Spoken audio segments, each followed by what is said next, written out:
Bom dia, boa tarde, boa noite, pessoal. Nós vamos ter agora uma aula de trigonometria. E por que trigonometria? Porque é uma ferramenta muito importante na hora de resolver muitas questões de física. Muitos alunos têm a ideia equivocada de que física é matemática. Física não é matemática. Matemática é só uma ferramenta que a gente utiliza para resolver os problemas da física. E essa aula é importante para a gente entender como a ferramenta funciona e temos um pouco mais de foco na parte importante, que é entender como os sistemas da física está correlacionado, como ela funciona e como a gente deve resolver elas. Primeiro a gente vai perguntar o que são triângulos. Esses são figuras de triângulos, são três lados que se tocam. Se chama figura. Elas têm uma área e três lados. E o que raios tem para se estudar nesses desenhos, já que só são três lados? Tem muita coisa mesmo. Vamos nos concentrar no necessário. Existem várias relações nos triângulos e várias delas são usadas todos os dias em cálculos computacionais. Um exemplo bem prático é quando você mexe no seu celular, mexe no seu computador, na sua televisão. O computador realiza vários cálculos com relações trigonométricas e funções trigonométricas para descobrir aonde tem que colocar cada cor em cada pixel da sua tela para identificar o que você está fazendo ou o que você quer fazer. Mas se o triângulo é formado por três lados, quais relações podem existir entre os três lados? Na verdade, além dos lados, os triângulos eles têm três ângulos. E o que são ângulos? Ângulos são medidas de aberturas de duas retas que se tocam. Esse exemplo aqui, temos duas retas e elas se tocam em um ponto. A gente mede o grau de abertura delas através desse númerozinho, com esse símbolozinho aqui, que a gente chama de graus. Então aqui é uma abertura de 40 graus. Convencionamos que uma volta completa é 360 graus. Então, quanto mais aberto isso aqui, mais próximo dos 360 ele vai estar. Como a gente representa geometricamente esses ângulos? Com essas voltazinhas aqui, ó, uma em cada lado do triângulo. Aqui a gente tem esses dois lados representados como nessa figura, e a gente tem esse aqui, esse quadradinho com um pontinho no meio. Isso significa um ângulo de 90 graus, pessoal.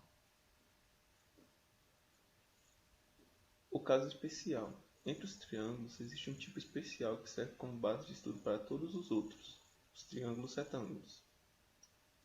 E quem são os triângulos retângulos? Os triângulos retângulos têm uma coisa em particular. Eles são triângulos com ângulos de 90 graus. Lembra que eu falei lá sobre quadradinho com ponto?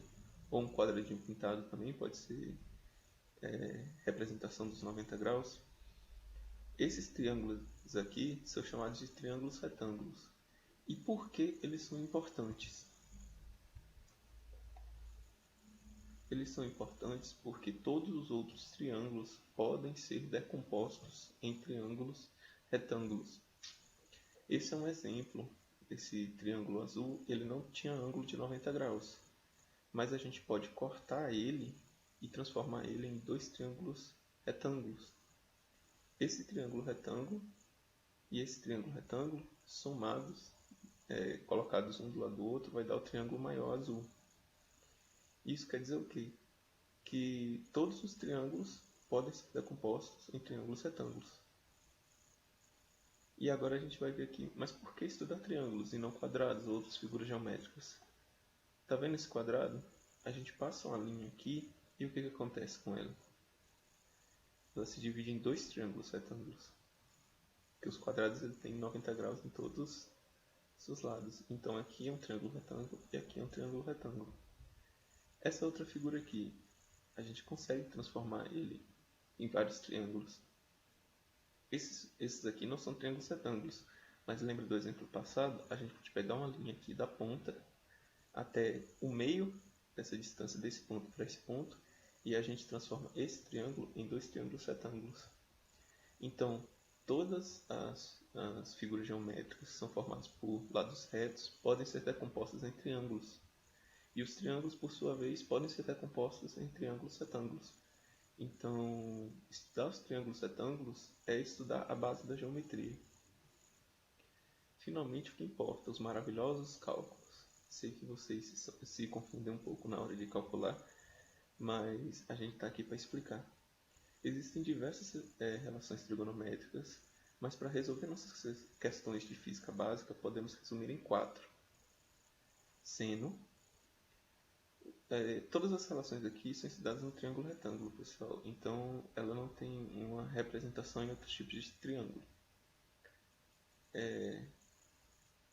No caso, a interpretação é meio que geométrica, mas os ângulos eles sempre têm as relações de seno e cosseno.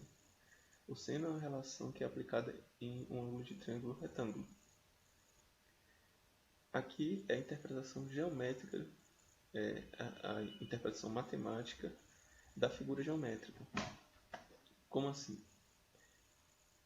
Vamos olhar para esse ângulo aqui. Esse ângulo aqui se chama ângulo alfa. Esse Azinho minúsculo, ele não é simplesmente um A minúsculo. Ele é chamado de alfa, é uma letra grega. Essa daqui é chamada de beta. Vamos olhar aqui para o nosso ângulo alfa. A gente convencionou uma função que se chama seno. E aonde a gente aplica esse seno? A gente aplica nos ângulos, ou seja, no encontro das aberturas de cada lado do triângulo. Então, o seno de A, a gente convencionou que é o quê? O tamanho de A dividido pelo tamanho de C. Mas quem é A e quem é C? Vamos começar a nomear os lados desse triângulo. Como é que a gente faz a nomenclatura? Pega o lado maior do triângulo retângulo e a gente vai dar o nome de hipotenusa. E os outros dois a gente chama de catetos. E como a gente diferencia um cateto do outro?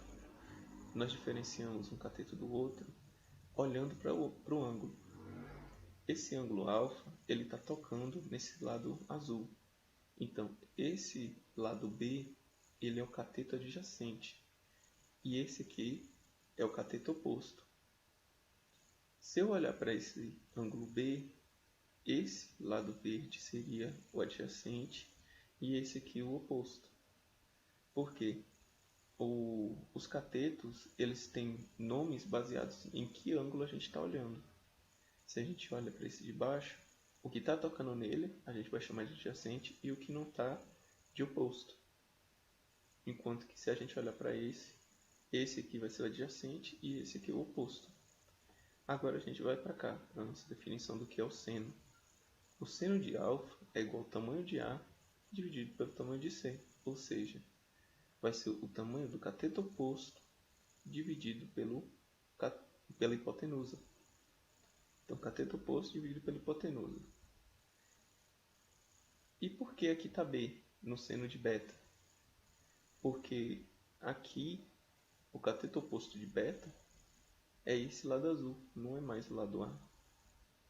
Então, o seno de alfa é igual ao cateto oposto dividido pela hipotenusa, e o seno de beta é a mesma coisa, é o cateto oposto dividido pela hipotenusa. O nome dos catetos muda conforme o ângulo que a gente está olhando, lembra? Então, essa fórmula, cateto oposto sobre hipotenusa, é sempre a mesma. Cosseno. Cosseno também é uma relação que é aplicada a um triângulo retângulo. Na verdade, ela é aplicada a qualquer tipo de ângulo, pessoal. Mas ela é retirada daqui. Ela tem uma representação geométrica aqui. Vamos de novo. Cosseno de alfa é o tamanho de B vezes o tamanho de C. Como é que a gente olha isso? Vamos olhar aqui para o nosso ângulozinho. Quem é B? É essa parte de baixo, que está tocando o nosso ângulo. Então, beta é nosso cateto adjacente.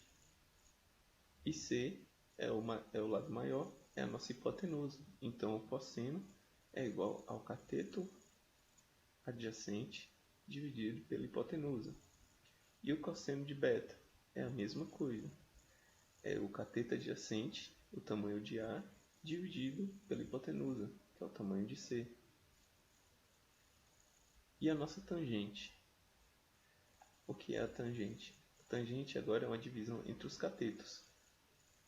A tangente de alfa é igual ao tamanho de A dividido pelo tamanho de B. Ou seja, é o cateto oposto dividido pelo cateto adjacente. Do mesmo jeito, quando a gente olha para o ângulo B, vai ser o cateto oposto dividido pelo cateto adjacente. E temos a nossa última relação, que é o teorema de Pitágoras. Em um triângulo retângulo, existe uma correlação entre os tamanhos de cada lado.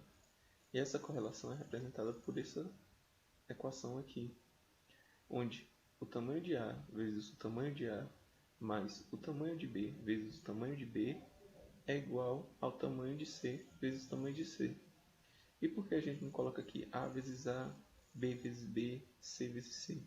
Porque a gente representa com esse ao quadrado aqui porque ele também é próximo de uma função. Quando resolvemos esse lado, esse ao quadrado pode passar para o outro lado como se fosse uma raiz. Existe uma função inversa desse ao quadrado. Então, a gente termina por aqui e na aula 2 a gente vai ter a resolução de questões e a aplicação de todos os conceitos que a gente viu nessa aula. Um bom dia, um bom trabalho e bons estudos.